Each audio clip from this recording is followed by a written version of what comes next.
Untangle, Scene 1, Shot Alpha, Take 3. Hey there, I'm Neil from University of Illinois, and I want to share our work on Untangle with you today. Microarchitectural side channel attacks have been around us for a while. Long story short, when an attacker and the victim share some hardware resources, the attacker can spy on the victim and learn some secrets.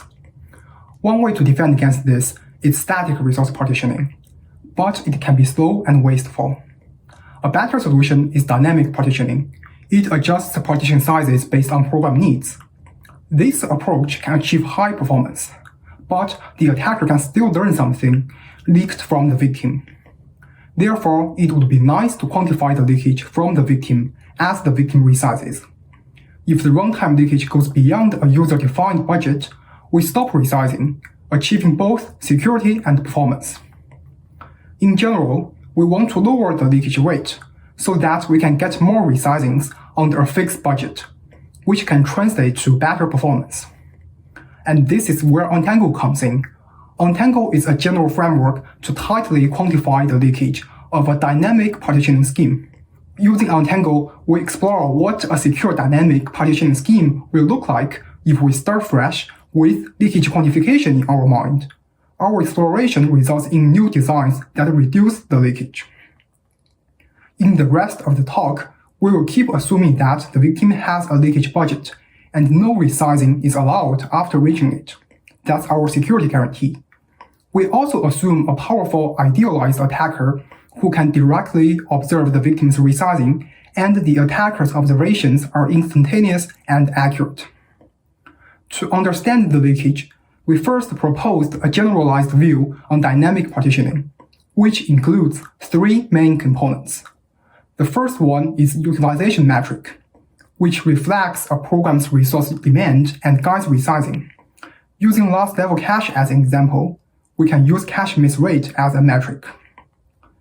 The second component is action heuristic, which decides what resizing action to perform based on the current utilization. For example, it can compare the value against some static thresholds and then decide whether to expand, maintain, or just shrink the partition. The final component is the resizing schedule. It determines when to check the utilization and perform the resizing action. For example, we can do it at a fixed time interval, such as every T cycles, which is a common choice among existing schemes. Alternatively, we can use a fixed progress interval that checks resizing every n retired instructions. Based on our generalized view and threat model, the attacker observes the victim resizing action and schedule. Therefore, Untangle formally splits the leakage into action leakage and scheduling leakage. I will show you an example for both kinds of leakage. In the first example, the program has secret-dependent demand. Depending on the secret value, the program either traverses a large or small array or just does nothing. Because each path has a different utilization, when we check resizing in the end, the program can take a different action based on the secret. Here, the information is leaked through what resizing action to perform, i.e. action leakage. In the second example, the program has secret-dependent timing. Depending on the secret value, it may sleep for a second, then it traverses a large array.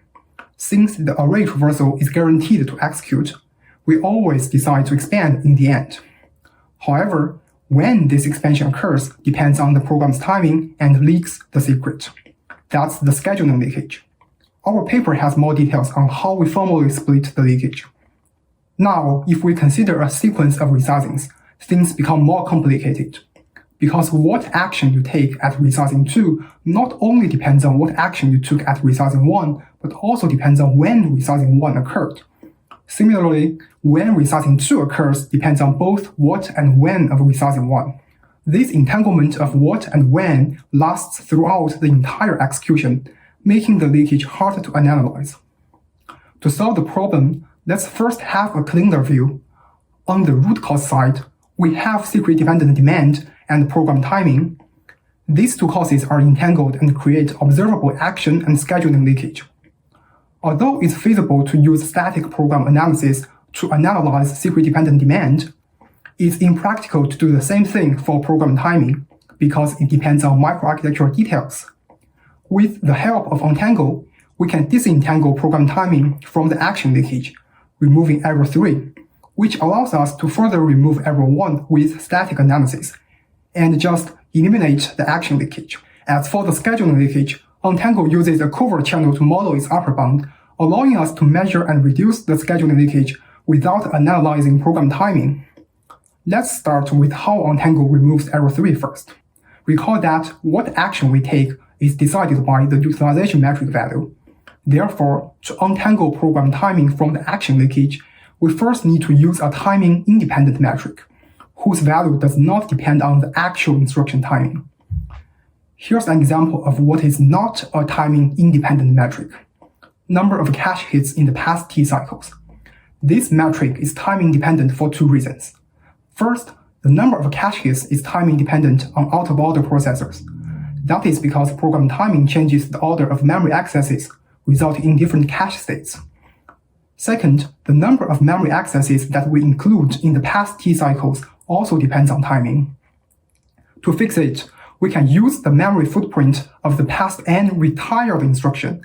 This metric is timing independent because memory footprint is the same regardless of cache hits or not. Also, we always consider the past n retired instructions, which is the same regardless how fast the program runs. However, following principle 1 isn't enough. We also need to use a progress-based schedule, which ties resizing points to when the program has made a certain progress, such as after retiring 1 billion instructions. Here's an example of what will happen if we use the common choice time-based schedule instead, such as resizing after 1 second. The program here has two phases. It starts with a low utilization and switches gear halfway. If we resize after 1 second of execution, it may be before or after the phase transition, resulting in a different resizing action that depends on program timing, therefore leaks the secret. We can avoid the problem with a progress-based schedule. Now, with principle 1 and 2, the resizing action becomes timing independent. As a result, we can use program analysis tools like cache audit and caching to find and annotate instructions with secret-dependent demand, then exclude their usage when measuring the utilization. That helps us remove error 1 and consequently eliminate the action leakage. Here, I want to emphasize that untangling program timing from the action leakage is crucial because annotation alone cannot reduce the action leakage. Now, let's discuss how we bound the scheduling leakage without analyzing program timing. First, let me bring back this old example and recall that the scheduling leakage comes from when a resizing occurs. Our key insight here is that the leaked information is encoded as how long the victim stays in a certain partition size. Based on the insight, we can consider a covert channel model that the victim becomes cooperative and sends message to the attacker using this encoding method. At a high level, the sender carefully times her resizings by controlling how fast her program executes. To send a bit 1, the sender slows down and remains in a certain partition size for a long time. To send a 0, she does the opposite. Because Covert Channel assumes a cooperative victim, while side channel does not, Covert Channel is more capable, and its maximum data rate is a conservative upper bound of the scheduling leakage rate. Therefore, using Covert Channel, we can conservatively measure the scheduling leakage without analyzing program timing. And we can also develop mechanisms to disrupt the communication and lower the leakage rate. Note that the model we describe here is simplified. In the paper, we discussed what if the sender can use a better transmission configuration, and how Untangle finds the maximum data rate among all possible configurations. Based on the Covert Channel model, we developed two simple mechanisms to lower its maximum data rate. Because every time the sender resizes, some information is transmitted. The first mechanism is to set a minimum wait time Tc between resizes, such as 1 millisecond, to limit how often one can resize. For example, if we want to resize no more than once per millisecond, we can set a progress n to the maximum number of instructions the core can retire in 1 millisecond. Our second mechanism is to add noise to disrupt the communication.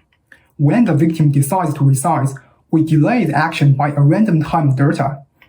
Then the attacker will observe a duration that is different from the actual duration. This mechanism can cause bit errors on the attacker end and reduce the amount of leakage. Both mechanisms are formally modeled in the paper, and this is the main body of Untangle. We applied Untangle to augment a conventional dynamic last-level cache partitioning. In each experiment, we evaluate a mix of 8 workloads. Each one runs on one CPU core. All these 8 cores share a 16 MB ARC. The system is modeled with Gen 5. First, we compare the average normalized IPC of different configurations. The first configuration is static, which does static partitioning. Each workload gets a fair share of 2 MB. This is our baseline. The second configuration is the conventional dynamic cache partitioning. It resizes at a fixed time interval of 1 millisecond.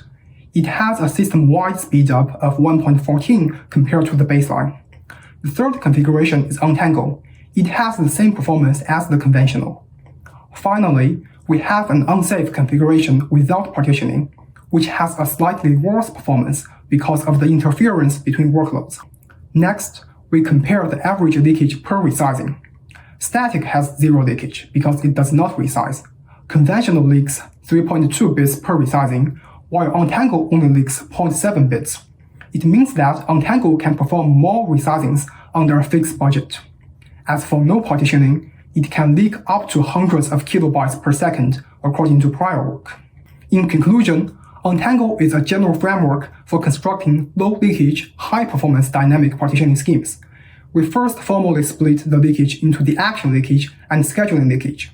We then propose design principles to untangle program timing from the action leakage, and then eliminate it with annotation. We also use a Covert Channel to model the scheduling leakage without analyzing program timing. Finally, we applied Untangle to a conventional dynamic ARC partitioning, getting the same performance as conventional but less leakage. Last but not least, thank you so much for attending my talk, even it's the last one of the conference. And let's untangle.